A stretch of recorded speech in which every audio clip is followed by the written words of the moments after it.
বন্ধুরা, আশা করি তোমরা সবাই ভালো আছো। তোমার চ্যানেলে তোমাদের সবাইকে স্বাগতম। তো তোমরা যারা মাধ্যমিক পরীক্ষার্থী, তোমাদের বাংলায় একটা সুন্দর গল্প রয়েছে জ্ঞানচক্ষু, এবং আশা করি এতদিনে তোমরা প্রত্যেকেই গল্পটা খুব ভালোভাবে পড়ে নিয়েছো। এবং তোমাদের জন্য কিন্তু আমি এই জ্ঞানচক্ষু গল্পের একদম পুঙ্খানুপুঙ্খ ব্যাখ্যাও কিন্তু করে দিয়েছিলাম।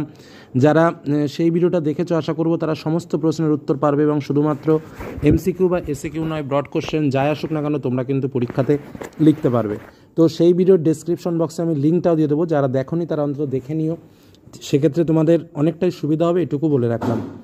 তো চলো আমরা আজ কিছু ইম্পর্টেন্ট প্রশ্ন উত্তর নিয়ে আলোচনা করব। এমসিকিউ প্রশ্ন, প্রত্যেকটা প্রশ্ন ইম্পর্টেন্ট, এবং আলোচনার মধ্যে অন্তত তোমরা বুঝতে পারবে যে তোমরা কেমন প্রিপেয়ার্ড হয়েছো, কারণ এই টাইপসের প্রশ্নই কিন্তু পরীক্ষাতে আসবে, এবং প্রত্যেকটা প্রশ্নও খুব সুন্দর।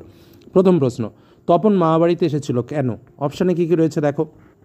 অপশানে রয়েছে পুজোর ছুটি কাটাতে, গ্রীষ্মের ছুটি কাটাতে, ছোটো মাসির বিয়ে উপলক্ষে, নাকি লেখক মেশোকে দেখতে। তো এটা কিন্তু খুব ইম্পর্ট্যান্ট একটা প্রশ্ন। তো কেন তপন মামাবাড়িতে এসেছিল, উত্তরটা কী হবে? তোমরা যারা জানো তারা মিলিয়ে নেবে, আর যারা জানো না তারা জেনে নেবে। আর তার থেকে বড় কথা, পাঠ্য বইটাকে যতবার রিডিং পড়বে, কারণ পাঠ্য বইয়ের ওপরে কিন্তু জানার মানে বিকল্প কিছু হতে পারে না, এটুকু মাথায় রেখো। তো উত্তরটা কী হচ্ছে? ছোটো মাসির বিয়ে উপলক্ষে। পরবর্তী প্রশ্নে আমরা চলে আসি, সন্ধ্যাতারা পত্রিকায় প্রকাশিত তপনের গল্পের নাম কি? অপশানে কী কী রয়েছে? প্রথম অভিজ্ঞতা, ভর্তির দিন, প্রথম দিন, নাকি স্কুলের প্রথম দিন। তো তোমরা উত্তরটা ঠিক করে নিয়েছো নিশ্চয়ই। এবার আমি তোমাদের উত্তরটা বলে দিই। উত্তরটা হচ্ছে প্রথম দিন, অর্থাৎ উত্তর গ দাগ। পরবর্তী প্রশ্নে চলে আসি, ছোটো মাসির সঙ্গে তপনের বয়সের ব্যবধান কত? ছোটো মাসির সঙ্গে তপনের বয়সের ব্যবধান কত? অপশানে কী কী রয়েছে? বছর 8, বছর 10, বছর 5, নাকি বছর 7। তো উত্তরটা কি? উত্তরটা হচ্ছে 8 বছরের বড়, অর্থাৎ উত্তর বছর 8। পরবর্তী প্রশ্ন চলে আসি, যেন নেশায় পেয়েছে, এক্ষেত্রে নেশাটি হলো কি নেশা? গল্প লেখা, খেলাধুলো করা, হোম ট্যাক্স করা, নাকি বেড়াতে যাওয়া। উত্তরটা কি? উত্তরটা হচ্ছে গল্প লেখার নেশায় পেয়েছে। পরবর্তী প্রশ্ন, তপনের নতুন মেশো প্রবলভাবে গল্প করেন কি নিয়ে? পত্রিকার বিষয় নিয়ে, সিনেমার বিষয় নিয়ে, খবরের কাগজের কথা নিয়ে, নাকি দেশের ভবিষ্যৎ নিয়ে। তাহলে উত্তরটা কী হবে? উত্তরটা হচ্ছে খবরের কাগজের কথা নিয়ে। পরবর্তী প্রশ্নে চলে আসি, এদেশের কিছু হবে না বলে তপনের মেশো চলে যান, কি করতে চলে যান? অপশানে কী কী রয়েছে? যাত্রা দেখতে, গল্প লিখতে, দিবানিদ্রা দিতে, নাকি সিনেমা দেখতে। তো উত্তরটা কি? উত্তরটা হচ্ছে সিনেমা দেখতে। পরবর্তী প্রশ্ন, ছাদে উঠে তপন চোখ মোছে কি দিয়ে? রুমাল বের করে, গেঞ্জির তলা উল্টে, শার্টের তলা উল্টে, নাকি দুহাত দিয়ে। দেখো অপশানগুলো কিন্তু এরকম নিয়ারেস্ট থাকবে, দেখলে মনে হবে গেঞ্জি ছিল না শার্ট ছিল, রুমাল ছিল না হাত ছিল, মানে এরকম একটা বিষয়, যার জন্য খুঁটিয়ে পড়ার চেষ্টা করবে। তো উত্তরটা কি? শার্টের তলা উল্টে। পরবর্তী প্রশ্ন, তপনের নতুন মেসোমশাইয়ের পেশা কি ছিল? লেখক, গল্পকার, স্কুল শিক্ষক, নাকি কলেজের প্রফেসর। তো উত্তরটা কি হচ্ছে? কলেজের প্রফেসর। তপন মনে মনে পুলকিত হয়েছিল কেন? মাসির হইচয়ে, মায়ের আদরে, লেখক মেশোর প্রশংসায়, পত্রিকাতে নিজের গল্প দেখে। উত্তর হচ্ছে মাসির হইচইতে। পরবর্তী প্রশ্ন, ছোট মাসি ডিম ভাজার সঙ্গে খেয়েছিল কি? খেয়েছিল চা, কফি, পাউরুটি, নাকি মিষ্টি। উত্তর হচ্ছে চা খেয়েছিল। পরবর্তী প্রশ্ন, তপনের চিরকালের বন্ধু কে? মা, মেজো কাকি, বড় মাসি, নাকি ছোট মাসি। উত্তর হলো ছোট মাসি। পরবর্তী প্রশ্ন, বাড়ির সকলের ঠাট্টা তামাশার মধ্যে তপন গল্প লিখেছিল কটি? 1টি, 2-3টি, 3-4টি, নাকি বেশ কয়েকটি। উত্তর হচ্ছে কি? 2-3টি। পরবর্তী প্রশ্ন, তপন তার লেখা গল্পের কথাটি সর্বপ্রথম কাকে জানিয়েছিল? পত্রিকার সম্পাদককে, লেখক মেশোকে, মাকে, নাকি ছোট মাসিকে। উত্তর হচ্ছে ছোট মাসিকে। পরবর্তী প্রশ্ন, মাসি বলে মেশোর উপযুক্ত কাজ হবে সেটা, উপযুক্ত কাজ কোনটি? তপনের গল্প প্রকাশ করা, তপনের গল্প কারেকশন করা, তপনের গল্প ছাপিয়ে দেওয়া, নাকি তপনের গল্প লিখে দেওয়া। দেখো অনেকে বলতে পারো স্যার তপনের গল্প প্রকাশ। তোমরা সবসময় একটা কথা বলে রাখি, চেষ্টা করবে পাঠ্য বইয়ের যে শব্দগুলো ব্যবহার করেছে সেই শব্দগুলো দিয়ে যেটা অপশান থাকবে সেটাই উত্তর। যেমন আমাদের পাঠ্য বইয়ে কী আছে? তপনের গল্প ছাপিয়ে দেওয়া, যে কারণে এটাই কিন্তু উত্তর।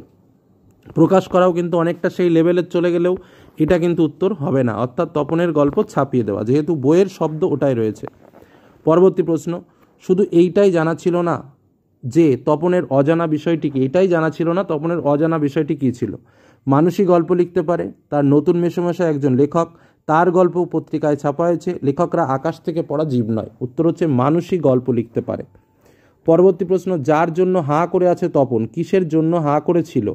পত্রিকা দেখার জন্য, স্বরচিত গল্পটি আঁটোসাঁটো ছাপার অক্ষরে দেখার জন্য, লেখক মেশোকে দেখার জন্য, নাকি পত্রিকা সূচিপত্র দেখার জন্য? উত্তরটা কি হচ্ছে? উত্তরটা হচ্ছে যার জন্য হাঁ করে আছে তপন। কিসের জন্য? স্বরচিত গল্পটি আঁটোসাঁটো ছাপার অক্ষরে দেখার জন্য। পরবর্তী প্রশ্ন, মেশোর মুখে করুণার ছাপ দেখেন তপন, তখন কি হয়? আহ্লাদে গলে যায়, আহ্লাদে কাঁদো কাঁদো হয়ে যায়, উত্তেজনায় গল্প লিখতে থাকে, আনন্দে উৎফুল্ল হয়ে ওঠে? উত্তর হবে আহ্লাদে কাঁদো কাঁদো হয়ে যায়। পরবর্তী প্রশ্ন, তপন দুপুরবেলা গল্প লিখতে কোথায় গিয়েছিল? চিলেকোঠায়, তিনতলার সিঁড়িতে, ছাদে, নাকি তিনতলার ঘরে? উত্তর হচ্ছে ছাদে। পরবর্তী প্রশ্ন, তপন বইটা ফেলে চলে যায়, কোথায় বইটা ফেলে চলে গেছিল? একতলাতে, তিনতলার সিঁড়িতে, চিলেকোঠায়, নাকি ছাদে? উত্তর হচ্ছে এটারও কিন্তু ছাদে। তপনের মাথায় ঢোকে না, কি ঢোকে না? একজন সাধারণ মানুষ কি করে লেখক হতে পারে? তার গল্পটা কি করে বদলে গেল? সে কি পড়ছে? নাকি দীর্ঘদিন কেটে গেলেও কেন তার গল্প প্রকাশিত হয়নি? তো উত্তরটা কি হলো? সে কি পড়ছে সেটি তার মাথায় ঢোকে না। পরবর্তী, তপনের পদবী কি? এটা তো একদমই সহজ কোশ্চেন, উত্তর হচ্ছে রায়। আমি আর অপশানে গেলাম না। তপনের হাত আছে কথাটির অর্থ কি? চুরির স্বভাব, মারামারির ইচ্ছা, হস্তশিল্পের দক্ষতা, নাকি ভাষা বা লেখার দক্ষতা? উত্তর হচ্ছে ভাষা বা লেখার দক্ষতা। পরে কোশ্চেন, নিজের লেখা গল্পটি পড়ে তপনকে শোনাতে বলেন কে? দেখো, গল্পটি পড়ে তপন শোনায় না, তপনকে কে শোনাতে বলেছিল? প্রশ্নটা বুঝবে তারপর উত্তর।